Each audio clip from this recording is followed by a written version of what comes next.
Unit number 14 biomolecules. Biomolecules में हमको carbohydrate, protein, nucleic acid और लिपिड देखना है। और 2 सिंपल मालिक्यूल विटामिन और मिनरल देखने हैं। ठीक है, सीधे कार्बोहाइड्रेट पाते हैं। Carbohydrate primarily produce by plant के द्वारा प्राइमरली प्रोड्यूस किया जाता है। और अगर हम देखें कुछ कार्बन का एग्जाम्पल कार्बोहाइड्रेट के, जैसे cane sugar, glucose, starch etcetera, ये सब कार्बोहाइड्रेट के एग्जाम्पल हो गए। कार्बोहाइड्रेट की अगर डिफाइन करें तो कार्बोहाइड्रेट में भी defined as optically active polyhydroxy aldehyde होता है कार्बोहाइड्रेट, या ऑप्टिकली एक्टिव पॉलीहाइड्रोक्सी कीटोन होता है, जो कि produce such unit on hydrolysis. Some of the carbohydrate which are sweet in taste, इसे शुगर बोले जाते हैं। जैसे मोस्ट कॉमन शुगर जो होता है सुक्रोज है, जो कि होम यूज किया जाता है। और दूसरा शुगर जो है वो लैक्टोज है, जो कि मिल्क में पाया जाता है। और ऐसे ऐसे कार्बोहाइड्रेट जो कि स्वीट नहीं होते वो पॉलीसेकेराइड आते हैं, वो होते हैं, आगे वो मिलेगा। Carbohydrate are classify on the basis of their behaviour on hydrolysis. Hydrolysis के बिहेवियर पे, हाइड्रोलिसिस पे बेसिस पे कार्बोहाइड्रेट को 3 कैटेगरी में डिवाइड किया गया है, 3 ग्रुप में डिवाइड किया गया है, मोनोसेकेराइड, डाइसेकेराइड और पॉलीसेकेराइड। जिसमें से मोनोसेकेराइड जो होता है, इसमें जो ये carbohydrate that can not be hydrolysis further hydrolysis नहीं होगा। इसमें about 20 monosaccharide known to occur in nature. Some example जैसे ग्लूकोज, फ्रक्टोज, राइबोज, ये क्या होगा, मोनोसेकेराइड हो जाएगा। ऑलिगोसेकेराइड ऐसा कार्बोहाइड्रेट है जिसकी अगर हम हाइड्रोलिसिस करेंगे तो 2 से 10 मोनोसेकेराइड यूनिट प्राप्त होगी, तो ये ऑलिगोसेकेराइड कैटेगरी में आएगा। जैसे ऑलिगोसेकेराइड को फर्दर क्लासीफाई किया गया डाइसेकेराइड, ट्राइसेकेराइड और टेट्रासेकेराइड में। ऑलिगोसेकेराइड का अगर हम कुछ एग्जाम्पल देखें तो इसमें दे रखा है क्या, जैसे सुक्रोज और फ्रक्टोज, जैसे सुक्रोज और माल्टोज। ठीक है, सुक्रोज की हाइड्रोलिसिस करेंगे तो हमको ग्लूकोज और फ्रक्टोज मोनोमर मिलेगा, और माल्टोज की हाइड्रोलिसिस करेंगे तो सिर्फ ग्लूकोज मोनोमर मिलेगा, 2 मॉलिक्यूल ग्लूकोज के मिलेंगे। अब आते हैं पॉलीसेकेराइड में। अभी हम इस जस्ट बाद में हम लोग ये भी पढ़ेंगे कि जो सुक्रोज की हाइड्रोलिसिस किए हैं, जिससे एक ग्लूकोज वो अल्फा डी ग्लूकोज रहेगा, दूसरा बीटा डी फ्रक्टोज मिलेगा। माल्टोज की हाइड्रोलिसिस करें तो जो 2 ग्लूकोज मिल रहा है दोनों अल्फा डी ग्लूकोज के रूप में मिलेंगे, दोनों क्या मिलेंगे, अल्फा डी ग्लूकोज मिलेंगे। ओके, ये भी जब स्ट्रक्चर देखेंगे तो वहाँ चीज़ मिल जाएगा, जस्ट थोड़ा देर बाद आ जाएगा। पॉलीसेकेराइड जो होता है, पॉलीसेकेराइड हाइड्रोलिसिस करने पे लार्ज नंबर में मोनोसेकेराइड मिलता है। पॉलीसेकेराइड की हाइड्रोलिसिस करने पे पॉलीसेकेराइड के एग्जाम्पल जैसे हो गया स्टार्च, सेलुलोज, ग्लाइकोजन्स, गम्स। और पॉलीसेकेराइड टेस्ट में शूट होता नहीं है। ओके, और ये नॉन शुगर कैटेगरी में, इसलिए इसको नॉन शुगर बोलते हैं। ऑल दोज कार्बोहाइड्रेट जो फेलिंग और टॉलेंट को रिड्यूस कर देता है, उस जो फेलिंग और टॉलेंट से को रिड्यूस कर देता है वो रिड्यूसिंग शुगर कहलाता है। और सभी मोनोसेकेराइड अदर एल्डोज और कीटोज हो वो रिड्यूसिंग शुगर होते हैं। अब आते हैं किसमें, मोनोसेकेराइड में। वैसे अगर बोलें इसे तो सभी मोनोसेकेराइड और डाइसेकेराइड रिड्यूसिंग शुगर होते हैं, बस पॉलीसेकेराइड और सुक्रोज ये क्या होते हैं, नॉन रिड्यूसिंग शुगर होते हैं। अब आते हैं मोनोसेकेराइड में। मोनोसेकेराइड अगर number of the carbon atom के बेसिस पे ये नेम दिया गया है, कुछ टेबल में देख लेते हैं। अगर 3 कार्बन का मोनोसेकेराइड है तो उसको ट्राइयोज बोलेंगे, और एल्डिहाइड के रूप में एल्डोट्राइयोज, कीटोन के रूप में कीटोट्राइयोज। जैसे 4 कार्बन को टेट्रोज, एल्डोटेट्रोज, कीटोटेट्रोज, 5 को पेंटोज, कीटोपेंटोज, एल्डोपेंटोज और कीटोपेंटोज। ऐसे 6 और 7 को भी 7 को हेप्टोज, एल्डोहेप्टोज और कीटोहेप्टोज। ये तो हो गया कुछ मोनोसेकेराइड के टाइप।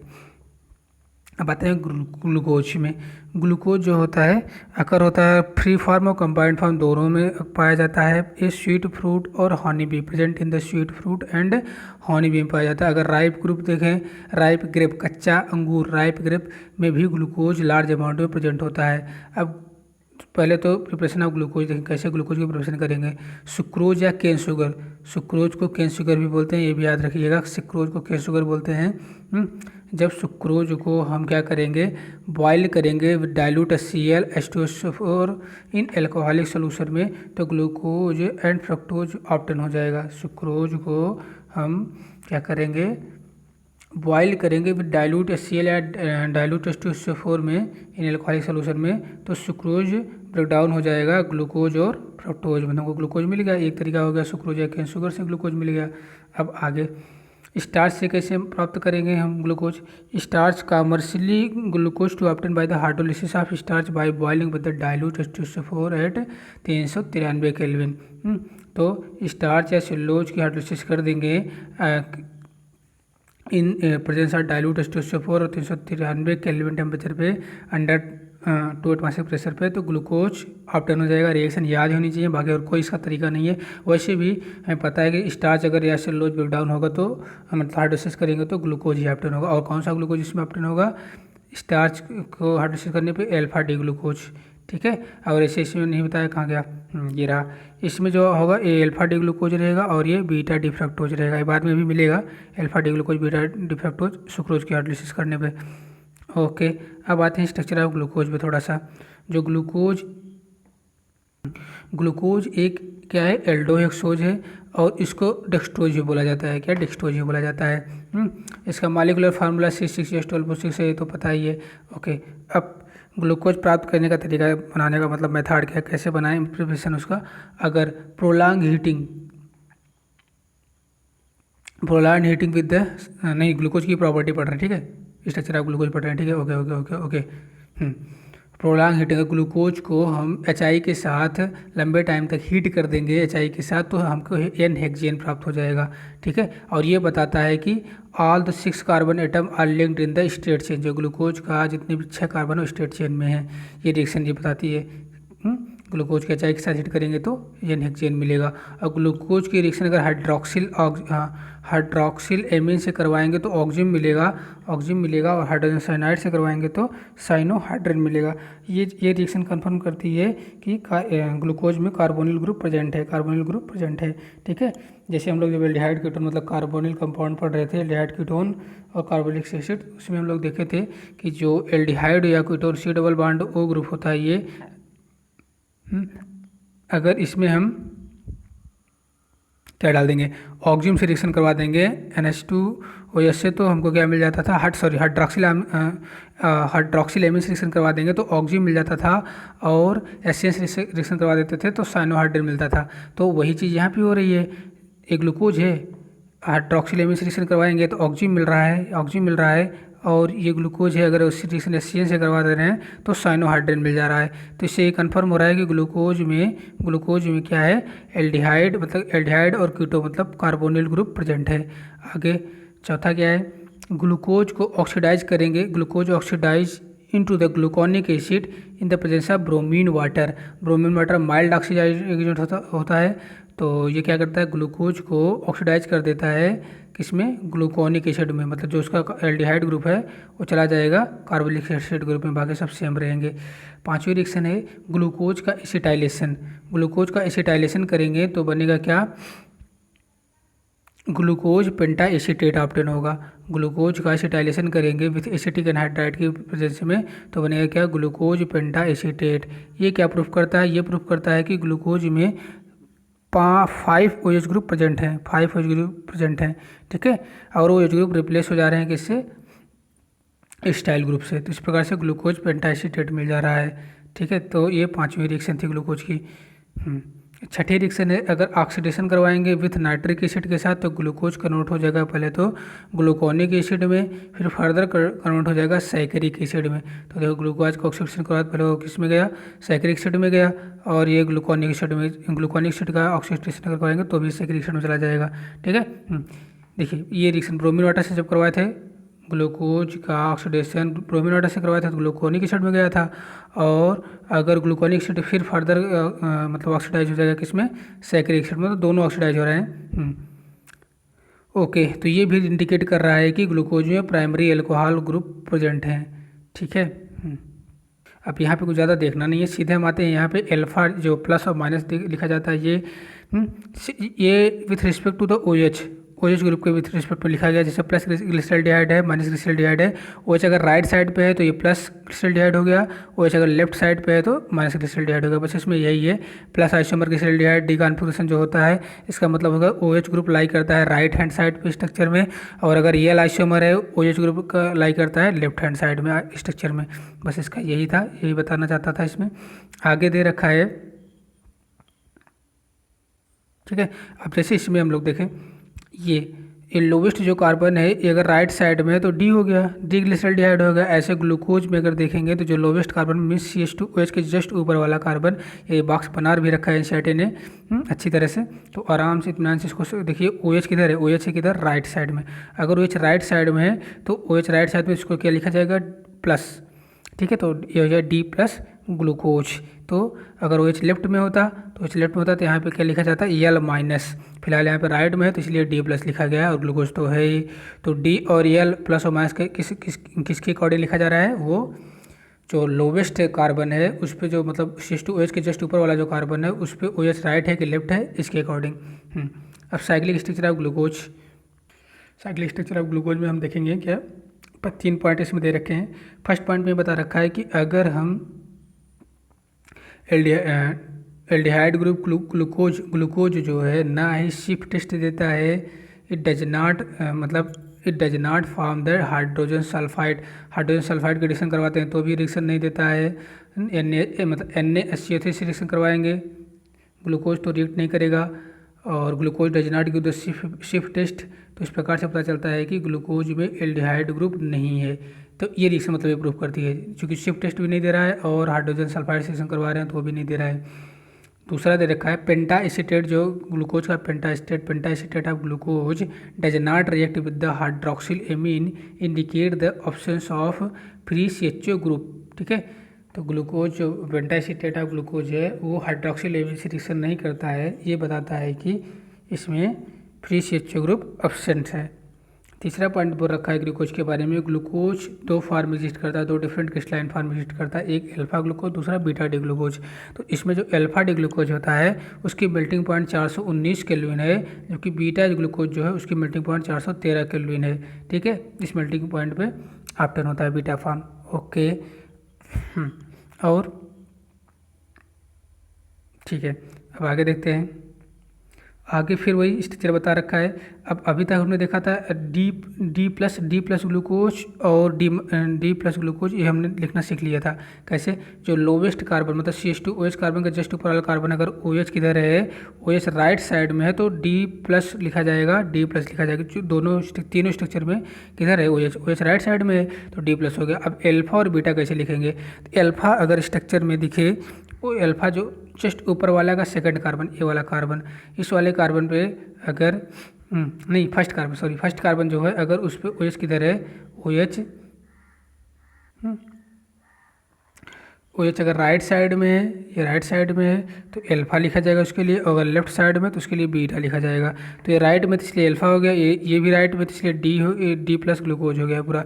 इधर क्या है, इधर लेफ्ट में तो बीटा हो गया, और ये इधर यहाँ पे OH रहेगा, ये राइट है तो इसलिए डी प्लस हो गया, और ये ग्लूकोज तो है, तो इसका नाम ऐसे लिखा जाता है। अब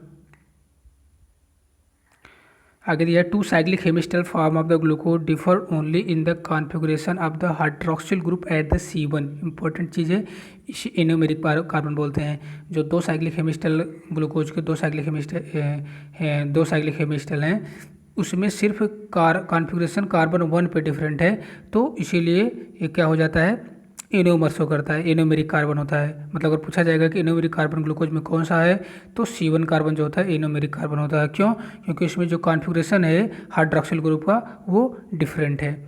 एक बार राइट साइड में, एक बार लेफ्ट साइड में। मतलब अल्फा डी ग्लूकोज में अगर देखा जाएगा तो OH जो फर्स्ट C1 कार्बन पे है वो किधर है, राइट साइड में है।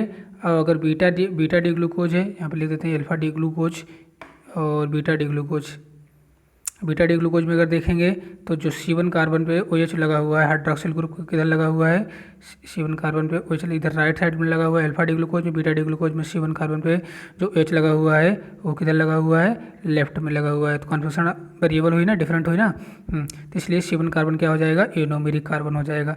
यहाँ पे वही चीज़ इन्होंने लैंग्वेज में लिख रखा है, ठीक है।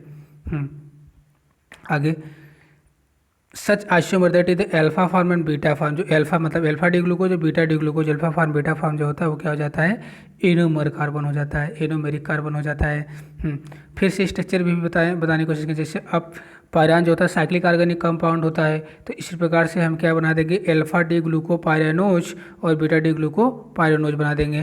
तो स्ट्रक्चर देख लीजिए। इसमें अगर ये क्या है, ये हावर्थ प्रोजेक्शन है, ठीक है। हावर्थ प्रोजेक्शन में कंडीशन क्या रहेगी, इसमें कैसे देखेंगे alpha D glucose beta D glucose, तो इसको पकड़ लीजिए। अगर CH2OH, ये CH2OH कहाँ पे है, ऊपर है रिंग में, अगर CH2OH ऊपर है तो इसके लिए डी लिखा जाता है, तो ये डी फार्म है। तो डी फार्म देखो दोनों, क्योंकि दोनों में CH2OH ऊपर है।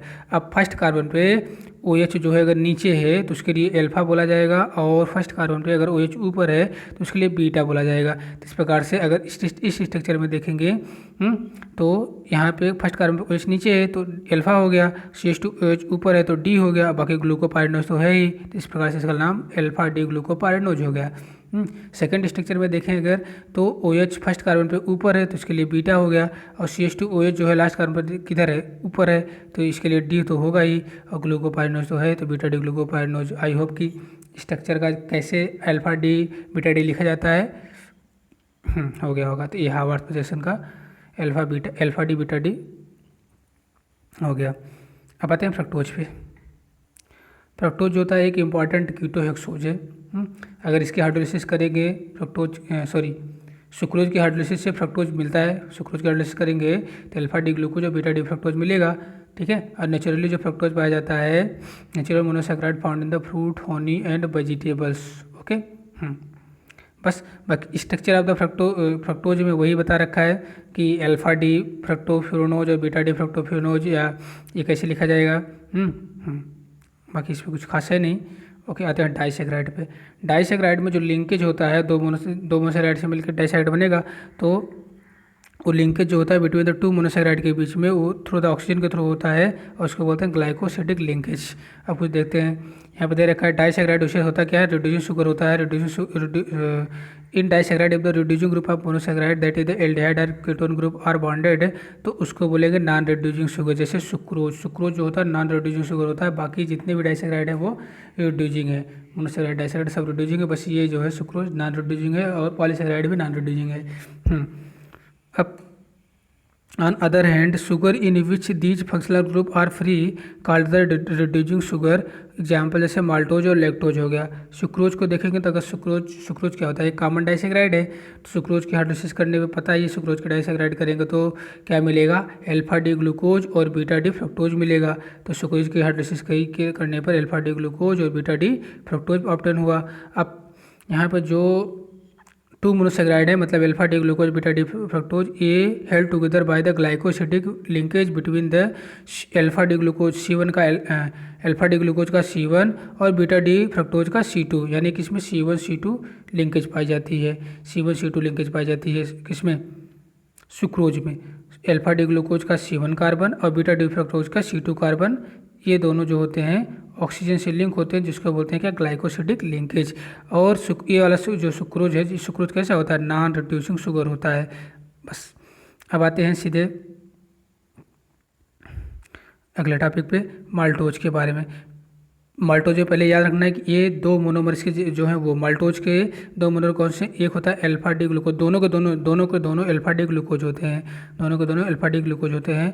और ये और अल्फा डी ग्लूकोज जुड़े होते हैं C1C4 ग्लाइकोसिडिक लिंकेज से, C1C4 ग्लाइकोसिडिक लिंकेज से, ठीक है। तो बस इसे ही बताना। और बाकी माल्टोज तो रिड्यूसिंग शुगर है ही। माल्टोज कैसा शुगर है, रिड्यूसिंग शुगर है। अब नेक्स्ट शुगर पे आते हैं। नेक्स्ट क्या है, नेक्स्ट है लैक्टोज। लैक्टोज का जो मोनोमर होता है वो क्या होता है, पहली बात पाया जाता था मिल्क शुगर जो होती है उसी को लैक्टोज बोलते हैं।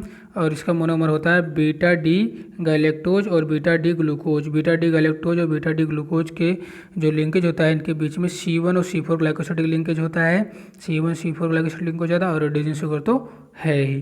तो ये हो गया स्ट्रक्चर लैक्टोज का जो मोनोमर है, बीटा डी गैलेक्टोज और बीटा डी ग्लूकोज दोनों एक दूसरे से जुड़े हुए हैं C1C4 ग्लाइकोसिडिक लिंकेज से, रिड्यूसिंग शुगर तो है ही। ओके, अब आते हैं पॉलीसैकेराइड में। पॉलीसैकेराइड में एक ही मतलब कार्बोहाइड्रेट दे रखा है स्टार्च, और स्टार्च के बारे में थोड़ा पढ़ते हैं। स्टार्च जो होता है मेन स्टोरेज पॉलीसैकेराइड है प्लांट में। हम लोगों में जो पॉलीसैकेराइड स्टोर होता है वो ग्लाइकोजन होता है, प्लांट में स्टार्च होता है, ठीक है। अब प्लांट का जो मोनोमर है, ये या ऐसे बोल लें कि स्टार्च का जो स्टार्च पॉलीमर है, उसका जो मोनोमर है वो अल्फा अल्फा डी ग्लूकोज है, ठीक है, अल्फा डी ग्लूकोज है। And consist of the two compound, इसमें दो कंपाउंड कंसिस्ट होते हैं, एक एमाइलोज और एक एमाइलोपेक्टिन। एमाइलोज जो होता है वाटर सॉल्युबल कंपोनेंट होता है, वाटर सॉल्युबल होता है, और जबकि एमाइलोपेक्टिन वाटर इनसॉल्युबल होता है, ठीक है। पहले एक पढ़ते हैं फिर उसमें देख लेंगे, कंपेयर भी कर लेंगे। एमाइलोज और एमाइलोपेक्टिन दो कंपोनेंट होते हैं किसके, स्टार्च का, जो अल्फा डी ग्लूकोज है, हाँ, या स्टार्च है, दो इसमें जो कंपोनेंट है, एक एमाइलोज एक एमाइलोपेक्टिन। तो उसमें एमाइलोज वाटर सॉल्युबल है, वाटर सॉल्युबल कंपोनेंट है, और एमाइलोपेक्टिन वाटर इनसॉल्युबल है। एमाइलोज जो है 15 से 20% टोटल स्टार्च का होता है, और एमाइलोपेक्टिन 80 से 85% टोटल स्टार्च का होता है। एमाइलोज केमिकली, एमाइलोज क्या होता है, लॉन्ग अनब्रांच्ड चेन विद 200 से 1000 alpha D plus glucose unit से बना होता है, और इसमें C1C4 ग्लाइकोसिडिक लिंकेज पाई जाती है। क्योंकि अनब्रांच है तो C1C4 ग्लाइकोसिडिक लिंकेज पाई जाएगी, और इसके जस्ट उल्टा एमाइलोपेक्टिन में रहेगा। देखो एमाइलोपेक्टिन क्या होता है, वाटर इनसॉल्युबल होता है, जबकि एमाइलोज वाटर सॉल्युबल था। इस ये 80 से 85% स्टार्च में एमाइलोपेक्टिन होता है, मतलब ज़्यादा एमाइलोपेक्टिन होता है, स्टार्च में ज़्यादा एमाइलोपेक्टिन होता है, एमाइलोज कम होता है, सिर्फ 10 से 15 ही होता है। इसमें ब्रांच चेन होगी, तो ब्रांच चेन जो होगी अल्फा डी ग्लूकोज में, और जुड़ी होगी किससे, branch chain polymer alpha D glucose chain is formed C1C4 glycoside linkage. यहाँ पे थोड़ा मिसप्रिंट लिया है, अनब्रांच यहाँ पर आना चाहिए था। अनब्रांच चेन जो पॉलीमर का होता है वो C1C4 ग्लाइकोसाइड लिंकेज होगा, और जो ब्रांच चेन होगा वो C1C6 ग्लाइकोसाइड लिंकेज उसके बीच में होगा। तो ये चीज़ हो गया। तो इसमें याद क्या रखना है, स्टार्च में एमाइलोज और एमाइलोपेक्टिन के बारे में जरूर याद रखना है कि एमाइलोज वाटर सॉल्युबल होता है, एमाइलोपेक्टिन वाटर इनसॉल्युबल होता है। एमाइलोज 10 से 15% स्टार्च में होता है, और एमाइलोपेक्टिन 80 से 85% स्टार्च में होता है। एमाइलोज में सिर्फ C1C4 लिंकेज पाई जाती है, एमाइलोपेक्टिन में C1C4 और C1C6 ग्लाइकोसाइड लिंकेज दोनों प्रकार की लिंकेज पाई जाती है। बस इसमें याद रखना है। स्ट्रक्चर देख लीजिए, आते हैं सेलुलोज में। स्ट्रक्चर में कुछ खास है भी नहीं ना, हम लोगों में पूछता है, जे में पूछता है स्ट्रक्चर, नीट में तो नहीं। सेलुलोज, सेलुलोज जो होता है ये एक्सक्लूसिवली प्लांट में पाया जाता है, मोस्ट एबंडेंट ऑर्गेनिक सब्सटेंस है प्लांट किंगडम का। ओके, सेलुलोज, इसका मोनोमर जो होता है वो बीटा डी ग्लूकोज होता है, याद रखिए। स्टार्च का अल्फा डी ग्लूकोज था, इसका बीटा डी ग्लूकोज है, और इसमें जो ग्लाइकोसाइड लिंकेज होती है वो C1C4 ग्लाइकोसाइड लिंकेज होती है, ठीक है, C1C4। आप ग्लाइकोजन पे आते हैं। ग्लाइकोजन कार्बोहाइड्रेट है जो कि एनिमल बॉडी में स्टार्ट होता है। ग्लाइकोजन कहाँ, इसको एनिमल स्टार्च ही बोला जाता है। ये similar to, structure similar to the amylopectin and rather more highly branched होता है। और एक कहाँ ग्लाइकोजन प्रेजेंट होता है, लीवर, मसल और ब्रेन में। ह्यूमन बॉडी के लीवर, मसल और ब्रेन में ग्लाइकोजन प्रेजेंट होता है। अच्छा, जब बॉडी को ग्लूकोज की नीड ज़रूरत होती है तो एंजाइम के द्वारा ग्लाइकोजन को ब्रेक डाउन कर देता है, ग्लूकोज में ब्रेक डाउन हो जाता है, फिर ग्लूकोज का बॉडी यूज कर लेती है। ऐसे ग्लाइकोजन तो आल्सो फाउंड ईस्ट और फंजाई में भी ग्लाइकोजन पाया जाता है, तो याद रखिएगा ये ग्लाइकोजन के बारे में। अब आते हैं इंपॉर्टेंट कार्बोहाइड्रेट का क्या है। Carbohydrate are used as the storage molecule as starch. एक मिनट, कार्बोहाइड्रेट जो होता है वो storage molecule as a starch in the plant. Plant में कार्बोहाइड्रेट स्टोर होता है एज ए स्टार्च के रूप में, एनिमल में कार्बोहाइड्रेट स्टोर होता है ग्लाइकोजन के रूप में। बैक्टीरिया और प्लांट की जो सेलवाल होती है सेलुलोजिक सेलवाल होती है। बस इसमें और ज़्यादा कुछ देखना नहीं है इंपॉर्टेंस। अब आते हैं नेक्स्ट प्रोटीन पे। Okay, amino acid. Amino acid में क्या देखना है, अमीनो प्रोटीन जो होता है, प्रोटीन जो होता है, protein are the most abundant biomolecule of the living system. अब प्रोटीन जो होता है कहाँ पर जाता है सब देख लीजिएगा। अब देखते हैं अमीनो एसिड। प्रोटीन का जो मोनोमर होता है वो क्या होता है, अमीनो एसिड। अमीनो एसिड में चाहे कार्बन की 4 वैलेंसी होती है, तो अमीनो एसिड में एक अमीनो ग्रुप होता है, दूसरा कार्बोक्सिलिक ग्रुप होता है। जो फंक्शनल ग्रुप होता है इसमें 2 फंक्शनल ग्रुप होते हैं, एक अमीनो ग्रुप दूसरा कार्बोक्सिलिक ग्रुप। और depend upon the relative position of the amino group with the respect to the carboxylic group. Amino acid जो होता है अल्फा, बीटा, गामा, डेल्टा ऐसे हो सकता है, लेकिन जो अल्फा अमीनो एसिड होता है वो ऑप्टेन होता है on hydrolysis of the protein. Protein की हाइड्रोलिसिस करने पे सिर्फ अल्फा अमीनो एसिड ऑप्टेन होता है। दे में कंटेन अदर फंक्शनल ग्रुप भी इसमें प्रेजेंट होता है। ग्लाइसिन जो होता है, ये ग्लाइसिन अमीनो एसिड जो होता है ये स्वीट टेस्ट में होता है, टेस्ट में स्वीट होता है, और ये सिंपलेस्ट अमीनो एसिड यही ग्लाइसिन है। टायरोसिन जो होता है फर्स्ट ऑप्शन, ये चीज़ से फर्स्ट ऑप्शन किया गया था। बाकी और अमीनो एसिड को धीरे धीरे देखते हैं। जैसे स्ट्रक्चर देख लीजिए, यहाँ पे कार्बन पे चार मतलब इसमें 4 ग्रुप अटैच हैं। एक तो आर ग्रुप जो बेरियल ग्रुप होता है, बाकी 3 फिक्स हैं। एक हाइड्रोजन रहेगा, एक कार्बोक्सिलिक ग्रुप रहेगा, एक अमीनो ग्रुप रहेगा और ये अल्फा अमीनो एसिड है। अब यहाँ पे R अगर हाइड्रोजन है तो उसको ग्लाइसिन बोला जाएगा, ठीक है। ऐसे अगर RCH2H है और मतलब डिफरेंट R जैसे जैसे बदलते जाएंगे अमीनो एसिड बदलता जाएगा। आगे देखते हैं। इसमें दे रखा है क्या, अमीनो एसिड का नाम, जो 20 अमीनो एसिड होता है, 10 एसेंशियल 20 अमीनो एसिड में से 10 एसेंशियल और 10 नॉन एसेंशियल अमीनो एसिड होते हैं उसमें, और जो स्टार मार्किंग कर रखा है वो एसेंशियल अमीनो एसिड है, ठीक है। उसके लिए ट्रिक हमने बना रखा है, ये ट्रिक हो जाएगा, क्या ट्रिक हो जाएगा इसका, VIP हॉल में TT, VIP हॉल में TT, V for valine, I for isoleucine, P for phenylalanine, H for histidine, A for arginine, A for arginine, L for leucine, दूसरा L for lysine, M for methionine, T for threonine और T for tryptophan. ये essential amino acid हो गए। आगे चलते हैं। Amino acid classify किया गया है तीन प्रकार का अमीनो एसिड है, एक एसिडिक, दूसरा बेसिक और तीसरा न्यूट्रल। ओके, अब एसिडिक अमीनो एसिड में तो देखते हैं ज़रा सा। Letter number of the acidic होगा कि बेसिक होगा कि न्यूट्रल होगा, डिपेंड करेगा कि अमीनो एसिड में नंबर ऑफ COH ग्रुप अगर ज़्यादा रहेंगे तो वो एसिडिक अमीनो एसिड होगा, और नंबर ऑफ अगर अमीन ग्रुप, अगर अमीनो एसिड में नंबर ऑफ अमीन ग्रुप ज़्यादा रहेंगे तो बेसिक होगा, और अगर COOH और NH2 ग्रुप बराबर रहेंगे तो वो न्यूट्रल अमीनो एसिड होगा, ठीक है। तो इस प्रकार से हम मतलब क्या कर लेंगे, एसिडिक, बेसिक और न्यूट्रल अमीनो एसिड पकड़ लेंगे, ठीक है। अब यहाँ पे कुछ ज्यूटारायन के बारे में दे रखा है। ज्यूटारायन जो होता है वो क्या होता है, ज्यूटारायन एम्फोटेरिक बिहेवियर का होता है, मतलब ये एसिड और बेस दोनों से रिएक्ट कर जाता है।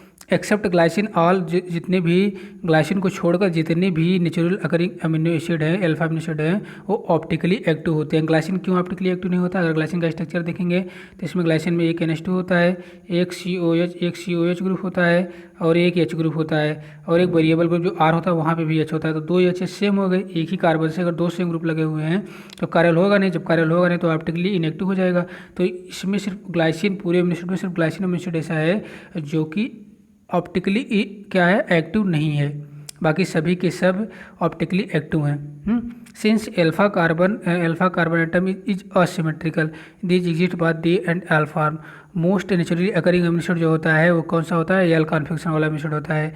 L अमीनो एसिड जो होता है वो represent by the writing the NH2 group. NH2 group इधर रहेगा, लेफ्ट हैंड साइड में रहेगा। अगर NH2 group left hand side में है तो वो L अमीनो एसिड होगा, और मोस्ट अकरिंग अमीनो एसिड जो है नेचुरली L अमीनो एसिड ही होता है। अब अगर हम स्ट्रक्चर, प्रोटीन का स्ट्रक्चर देखें तो जो अल्फा अमीनो एसिड एक दूसरे से जुड़ा होता है, अल्फा अमीनो एसिड का मिल के प्रोटीन जो बनाते हैं वो पेप्टाइड बांड के द्वारा जुड़ते हैं, या पेप्टाइड लिंकेज होता है। जैसे यहाँ पे देखिए इसमें दिखा रखा है, ये एक अमीनो एसिड है जिससे ग्लाइसिन है, और ये दूसरा अमीनो एसिड है, ठीक है, ये दूसरा अमीनो एसिड है। ये दोनों को क्या हो रहा है कि हाइड्रोलिसिस, वाटर निकल गया, हाइड्रोलिसिस हुई, ये वाटर यहाँ से निकल जाएगा H2O, ठीक है, इसका OH और इसका एक H2O निकल जाएगा तो बन जाएगा COH, और ये CNH जो है ये कौन सा लिंकेज है, पेप्टाइड लिंकेज है। तो इस प्रकार से ये ग्लाइसिन एलानिन, दो एमिनो एसिड एलानिन है, ये ग्लाइसिन है, ये दोनों जुड़ गए पेप्टाइड लिंकेज के द्वारा, ठीक है। इसमें यही बता रखा है। ग्लाइसिन कैसा है, डाइपेप्टाइड है, ये स्ट्रक्चर से हमने देख लिया। अब अगर 3 अमीनो एसिड है, if third amino acid combined dipeptide है तो ट्राइपेप्टाइड बन जाएगा। ऐसे 4 अमीनो एसिड से अगर प्रोटीन बन रहा है तो टेट्रापेप्टाइड, 5 से बन रहा है तो पेंटापेप्टाइड, 6 से बन रहा है हेक्सापेप्टाइड, और अगर कई अमीनो एसिड से मिलकर बन रहा है मोर देन 10 तो उसको बोला जाएगा पॉलीपेप्टाइड अमीनो एसिड। ओके, अब एक स्ट्रक्चर नीचे दे रखा है, एक प्रोटीन का नाम इंसुलिन। इंसुलिन में कितने अमीनो एसिड होते हैं, टोटल 51 अमीनो एसिड होते हैं। मतलब किस कैटेगरी में आ जाएगा, पॉलीपेप्टाइड कैटेगरी में आ जाएगा, पॉलीपेप्टाइड। प्रोटीन को 2 टाइप में क्लासीफाई किया गया on the basis of shape के आधार पे। एक होता है फाइब्रस प्रोटीन, दूसरा होता है ग्लोबुलर प्रोटीन। फाइब्रस प्रोटीन जो होता है इसकी जो पॉलीपेप्टाइड चेन होती है पैरेलल रन करती है और एक दूसरे से हाइड्रोजन बॉन्ड या डाइसल्फाइड बॉन्ड के द्वारा जुड़ी होती है। फाइब्रस लाइक स्ट्रक्चर होता है, और प्रोटीन्स में जो होती है जनरली वाटर इंसॉल्युबल होती है। फाइब्रस प्रोटीन की जो प्रोटीन होती है वो वाटर इंसॉल्युबल प्रोटीन होती है। एग्जाम्पल जरूर याद रखना चाहिए। एग्जाम्पल एक फाइब्रस प्रोटीन कहाँ पाई जाती है, केराटिन जो कि हेयर, वूल और सिल्क में प्रेजेंट होता है, और मायोसिन प्रोटीन में केराटिन फाइब्रस प्रोटीन पाई जाती है। मायोसिन प्रोटीन जो मसल में होता है, हम लोग जो ह्यूमन बॉडी की मसल है उसमें मायोसिन प्रोटीन होती है जो कि फाइब्रस प्रोटीन है, और जो हेयर, वूल, सिल्क है उसमें भी कौन सी प्रोटीन है, केराटिन प्रोटीन जो है वो भी फाइब्रस प्रोटीन है। ओके। अब आते हैं हम ग्लोबुलर प्रोटीन में। ग्लोबुलर प्रोटीन जो होता है वाटर सॉल्युबल होता है, जबकि फाइब्रस प्रोटीन क्या था, वाटर इनसॉल्युबल था, जस्ट उसका अपोजिट। इंसुलिन एल्बुमिन इसका एग्जाम्पल है ग्लोबुलर प्रोटीन का। ये हो गया फाइब्रस और ग्लोबुलर प्रोटीन में थोड़ा डिफरेंट। और उसका फाइब्रस प्रोटीन का जो पॉलीपेप्टाइड चेन थी वो पैरेलल रन कर रही थी, हाइड्रोजन बॉन्ड और डाइसल्फाइड बॉन्ड जो द्वारा एक दूसरे से जुड़ी हुई थी। इसमें जो पॉलीपेप्टाइड है क्वाइल्ड, एक दूसरे को क्वाइल्ड करके स्फेरिकल शेप में आ जा रही है, तो ये ग्लोबुलर प्रोटीन हो गया। अब शेप के आधार पर अगर हम देखें, स्ट्रक्चर शेप के आधार पर प्रोटीन 4 डिफरेंट लेवल के हैं, primary protein, secondary protein, tertiary protein और क्वार्टरनरी प्रोटीन। प्राइमरी स्ट्रक्चर अगर प्रोटीन का हम देखें, ओके, कलर चेंज कर लें थोड़ा सा, हाँ, ओके। प्राइमरी स्ट्रक्चर प्रोटीन का देखें तो प्राइमरी स्ट्रक्चर में 1 और मोर पॉलीपेप्टाइड चेन होता है। ईच पॉलीपेप्टाइड जो होता है प्रोटीन अमीनो एसिड लिंक होता है एक दूसरे से एक स्पेसिफिक सीक्वेंस में।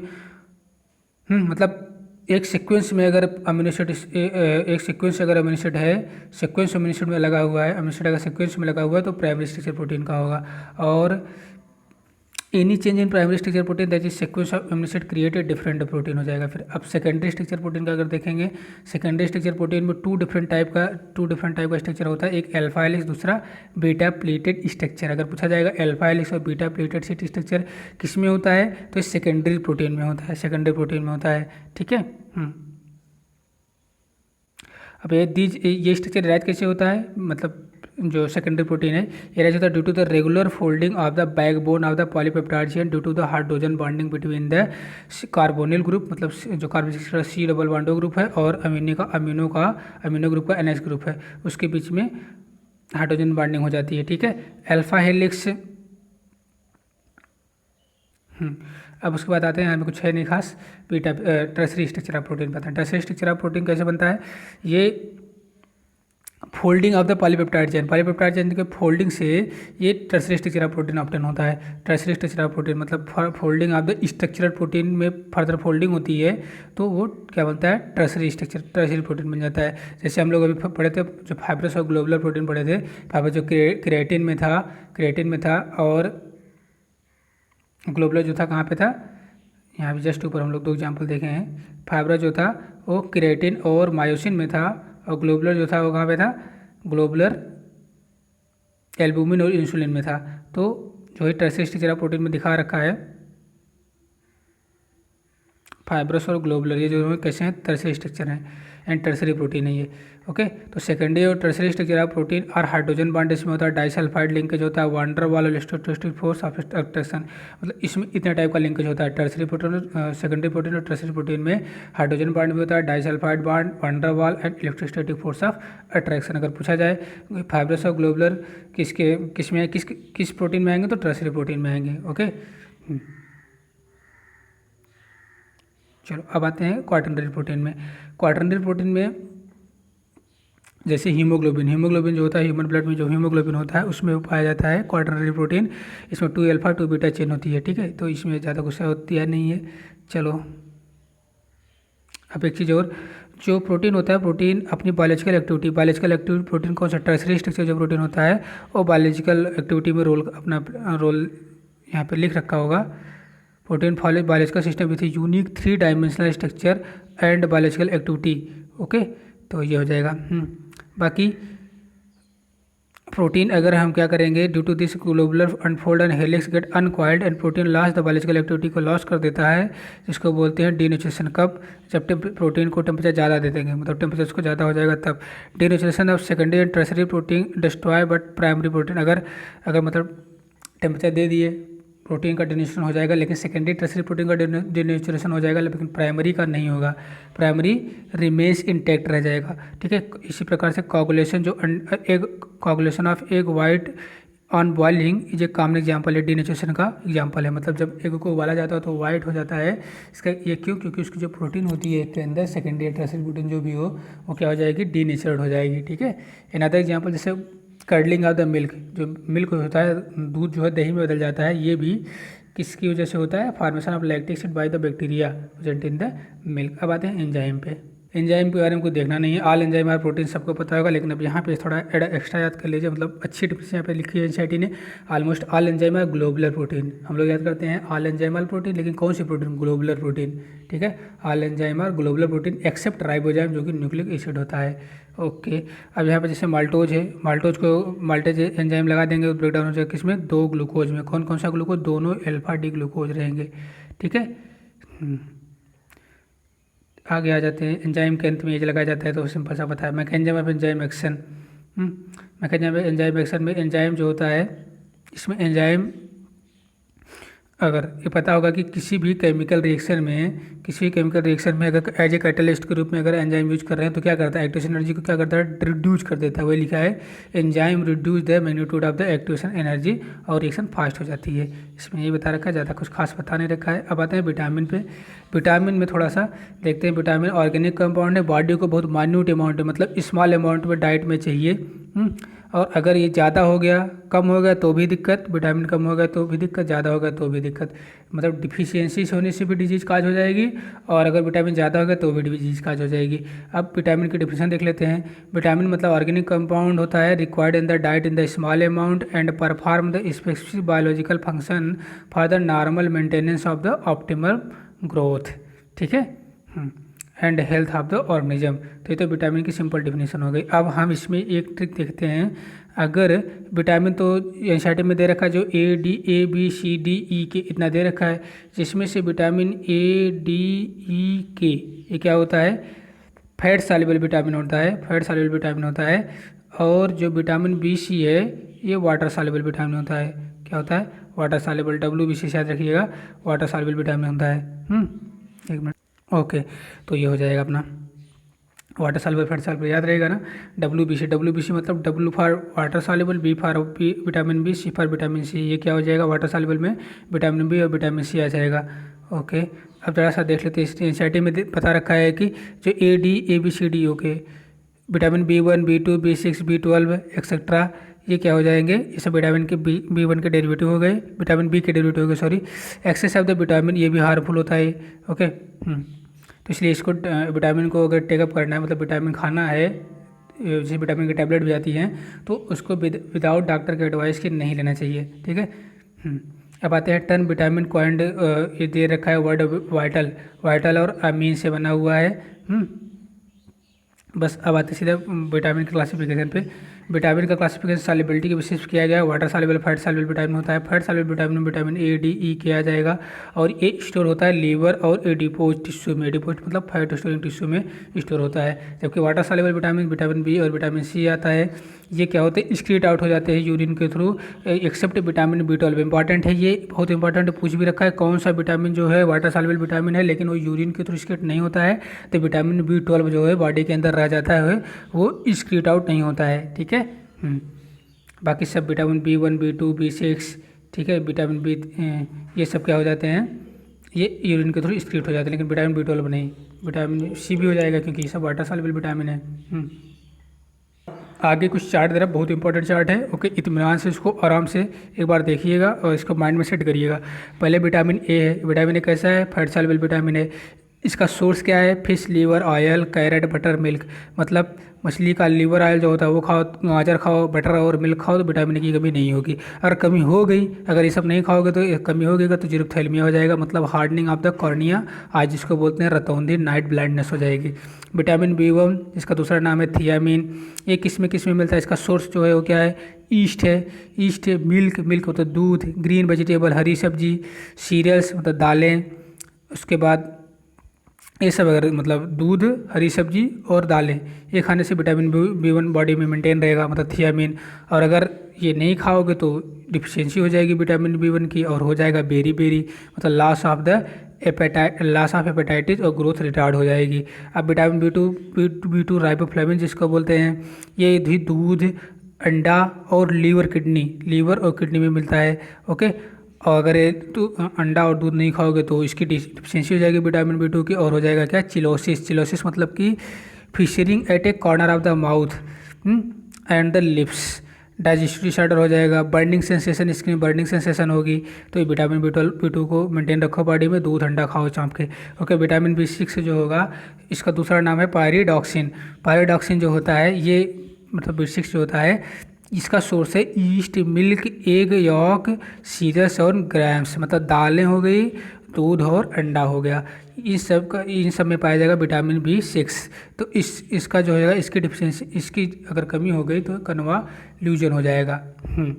विटामिन B12 पता ही है, इसको बोलेंगे राइबोफ्लेविन। और यही एक ऐसा बंदा है, यही एक ऐसा विटामिन अकेला है B1 कैटेगरी का, BC कैटेगरी में, मतलब वाटर सॉल्युबल कैटेगरी में, जो कि यूरिन के थ्रू एक्सक्रीट नहीं होता है।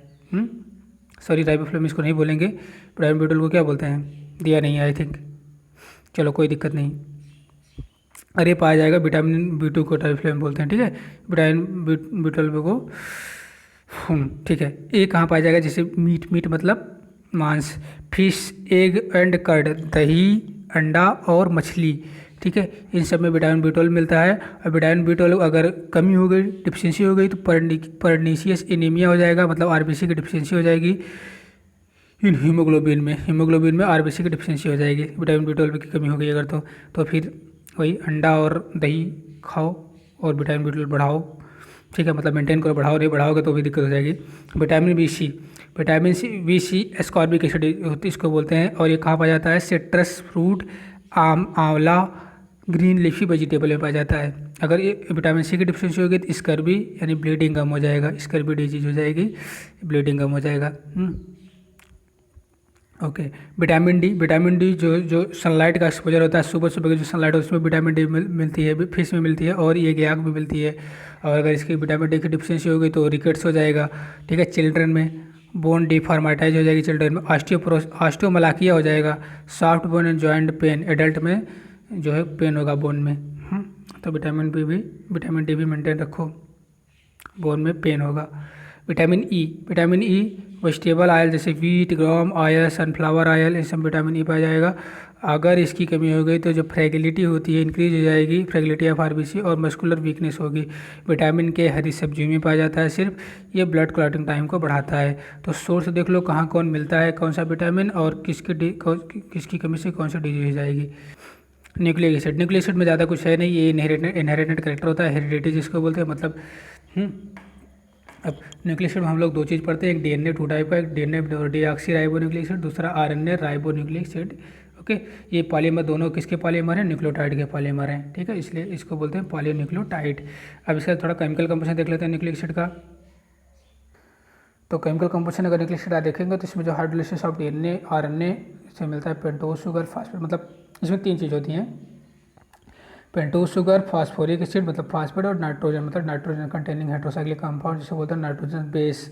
अगर DNA को देखें, DNA मॉलिक्यूल को, तो उसमें beta D 2 deoxy ribose sugar होती है, और RNA में बीटा डी राइबोज शुगर होती है। अगर पूछा जाए DNA में कौन सी शुगर होती है तो पूरा बताइएगा, ये नहीं कि सिर्फ डीऑक्सी राइबोज शुगर रट के बैठ जाइए, ऑप्शन में देते बीटा डी 2 डीऑक्सी राइबोज, तो पूरा याद रखिए beta D 2 deoxy ribose sugar होती है DNA में, RNA में बीटा डी राइबोज शुगर होती है। ओके, और इसमें लिंकेज थोड़ा देख लेते हैं, जैसे अगर हम देखें पता भी नाइट्रोजनस बेस और शुगर, मतलब beta D 2 deoxy ribose sugar या बीटा डी राइबोज शुगर, ये दोनों मिलकर क्या बनाएंगे, न्यूक्लियोसाइड। और फिर इसी न्यूक्लियोसाइड यानी इसी में अगर फास्फेट जोड़ देंगे, नाइट्रोजन बेस शुगर और फास्फेट कर देंगे तो ये बन जाएगा क्या, न्यूक्लियोटाइड। और कई न्यूक्लियोटाइड मिलकर क्या बना लेंगे, पॉलीन्यूक्लियोटाइड, और ये DNA और RNA बनाएंगे। डिपेंड करेगा शुगर कैसा है, sugar beta D 2 deoxy ribose है तो DNA रहेगा, और अगर शुगर बीटा डी राइबोज है तो RNA रहेगा। चलो यहाँ पे बीटा डी राइबोज का बना रखा है स्ट्रक्चर, ठीक है। बीटा डी राइबोज इसलिए, बीटा देखो फर्स्ट कार्बन पर जो OH है ऊपर है इसलिए बीटा है,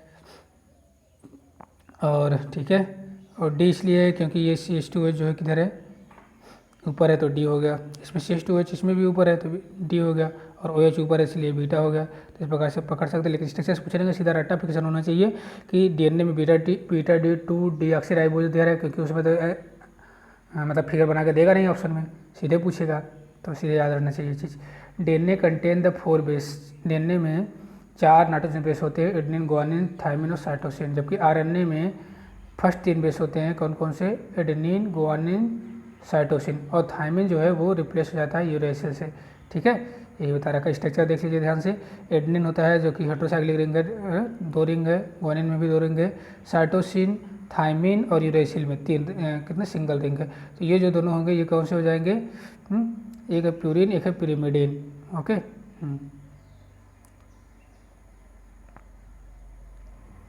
आगे स्ट्रक्चर ऑफ द न्यूक्लियोसाइड तो हमने बता दिया कि स्ट्रक्चर ऑफ न्यूक्लियोसाइड मतलब अगर कई न्यूक्लियोसाइड मिलकर क्या बनाएंगे, मतलब first position of sugar is known as the nucleoside हो गया, न्यूक्लियोसाइड शुगर।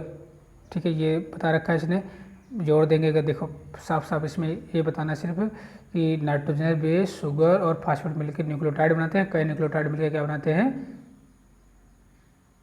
पॉलीन्यूक्लियोटाइड। जैसे स्ट्रक्चर ये जो दिखा रखा है वो न्यूक्लियोसाइड है, इसमें नाइट्रोजन बेस है और ये बस शुगर है, फास्फेट नहीं है ना, तो ये हो गया न्यूक्लियोसाइड। और इसमें क्या है? नाइट्रोजन बेस है यहाँ पे, ये शुगर है और ये फास्फेट है, तीनों है तो ये न्यूक्लियोटाइड हो गया। और ये कई न्यूक्लियोटाइड मिलकर क्या बना देंगे? पॉलीन्यूक्लियोटाइड। तो nucleotide are joint together by the phosphodiester linkage between the 5 and 3 carbon atom of the pentose sugar, तो बन जाएगा टिपिकल डाइन्यूक्लियोटाइड। और ऐसे कई मिलकर बना देंगे पॉलीन्यूक्लियोटाइड, बन जाएगा क्या? डीएनए और आरएनए। यहाँ पे कुछ सेकेंडरी स्ट्रक्चर ऑफ आरएनए दिया जो कि सिंगल स्टैंडर्ड हेलिक्स होते हैं। ओके, अब कुछ आरएनए का नाम दिया जैसे mRNA, मैसेंजर आरएनए, आरआरएनए और टीआरएनए। आई थिंक हो गया। एक और है लास्ट, हार्मोन और biological function of nucleic acid. तो biological function of nucleic acid में कुछ पढ़ देखना नहीं है, आते हैं हार्मोन में। हार्मोन जो होता है वो क्या होता है? Molecules that act as the intercellular messenger, intercellular messenger. और ये प्रोड्यूस होता है बाई एंडोक्राइन ग्लैंड के द्वारा, फ्लो होता है ब्लड स्ट्रीम के द्वारा। अगर हम इसका नेचर देखें, केमिकल नेचर देखें हार्मोन का, तो हार्मोन स्टेरॉयड हो सकता है, प्रोटीनेसिस हो सकता है, ओके, अमीनो डेरिवेटिव हो सकता है। तो अगर स्टेरॉयड हार्मोन का देखें तो एस्ट्रोजन और एंड्रोजन ये जो होते हैं क्या होते हैं? स्टेरॉयड हार्मोन कैटेगरी में आएंगे। और अगर पॉलीपेप्टाइड हार्मोन देखें जैसे इंसुलिन और क्या है लिखा है एंडोर्फिन्स, ये होते हैं polypeptide hormone. Amino derivative hormone देखें तो इपिनेफ्रिन और नॉरएपिनेफ्रिन, ये अमीनो डेरिवेटिव हार्मोन हो जाएंगे। ठीक है, नीचे कुछ हार्मोनों का नाम दे रखा है। जैसे लास्ट में ये है कि progesterone is responsible for the preparing uterus for the implantation of fertilised egg. ये भी देख लीजिए।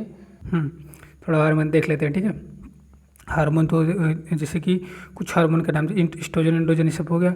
अब हार्मोन का सेवरल फंक्शन बॉडी में इसका सेवरल फंक्शन होता है, जैसे कि क्या क्या है? ये बायोलॉजिकल, एक मिनट, ठीक है, help in the maintaining the biological activity को मेंटेन करता है। जैसे इंसुलिन और ग्लूकागॉन का रोल देखें तो इंसुलिन जो है ब्लड ग्लूकोज लेवल को within the narrow limit in the example of this function. तो इंसुलिन क्या होता है? Insulin release response to the rapid rise blood glucose, rapid rise कर देता है ब्लड ग्लूकोज को। और glucagon tend to increase the glucose level in the blood. Okay, एक मतलब ब्लड ग्लूकोज बढ़ाता है, एक ब्लड ग्लूकोज बढ़ाता है, हाँ, एक घटाता है, बढ़ाता है इंसुलिन, ग्लूकागॉन, ये दोनों। एपिनेफ्रिन, नॉरएपिनेफ्रिन जिसको इमरजेंसी हार्मोन बोलते हैं, मतलब एक्सटर्नल स्टिमुलाई करता है। Growth hormone, sex hormone body की ग्रोथ को और डेवलपमेंट को, बॉडी की ग्रोथ और डेवलपमेंट में हेल्प करते हैं। थायरॉक्सिन जो कि थायराइड ग्लैंड से रिलीज होता है। Iodine derivative of amino acid tyrosine जो होता है। अगर लो लेवल ऑफ थायरॉक्सिन हो गया तो हाइपोथायरॉयडिज्म हो जाएगा, जिसमें लीदर ये हो जाएगा, ओबेसिटी आ जाएगी। और अगर बढ़ गया थायरॉक्सिन तो हाइपरथायरॉयडिज्म हो जाएगा। ये सब दे रखा है। बाकी स्टेरॉयड हार्मोन में स्टेरॉयड हार्मोन प्रोड्यूस होता है एड्रेनल कॉर्टेक्स और गोनेट के द्वारा, जैसे टेस्टिस मेल और ओवरी फीमेल में ओवरी के द्वारा प्रोड्यूस होता है। एड्रेनल कॉर्टेक्स हार्मोन जो होता है, एड्रेनल कॉर्टेक्स जो हार्मोन निकलता है उसका इंपॉर्टेंट रोल होता है बॉडी के फंक्शनिंग में, जैसे ग्लूकोकॉर्टिकॉइड और मिनरलोकॉर्टिकॉइड। ग्लूकोकॉर्टिकॉइड जो होता है उसका वो कंट्रोल करता है क्या? कार्बोहाइड्रेट मेटाबॉलिज्म को कंट्रोल करता है, इन्फ्लेमेटरी रिएक्शन को कंट्रोल करता है, ओके, और involve in the reaction of stress. ऐसे mineralocorticoid level control the level of excretion water and the salt kidney by the kidney. Adrenal cortex function properly नहीं करेगा, ओके, अगर एडिशन डिजीज होगा, जैसे हाइपोग्लाइसीमिया, वीकनेस, ये सब हो जाएगा। अब ग्लूकोकॉर्टिकॉइड एंड मिनरलोकॉर्टिकॉइड ये सब तो ठीक है। अब गोनेट की देखें, गोनेट का हार्मोन जो होता है, ठीक है। Gonad hormone secondary sexual character development करने के लिए रिस्पॉन्सिबल, जैसे टेस्टोस्टेरोन। टेस्टोस्टेरोन जो है मेजर सेक्स हार्मोन है मेल में। और इसमें सेकेंडरी मेल में जो सेकेंडरी सेक्सुअल कैरेक्टर आता है किसकी वजह से, किस हार्मोन की वजह से, टेस्टोस्टेरोन की वजह से। डीप वॉइस हो जाती है, फेशियल हेयर होता है, जनरली फिजिकल कॉन्स्टिट्यूशन ओके। और फीमेल इस्ट्रोजन जो होता है, मतलब स्टेडियोल जो मेल फीमेल सेक्स हार्मोन में होता है, ये भी सेकेंडरी सेक्सुअल कैरेक्टर के लिए डेवलप करता है ये। और बाकी प्रोजेस्टेरोन तो हो गया। इतना देखना था हमको बायो मॉलिक्यूल में। Okay, thank you.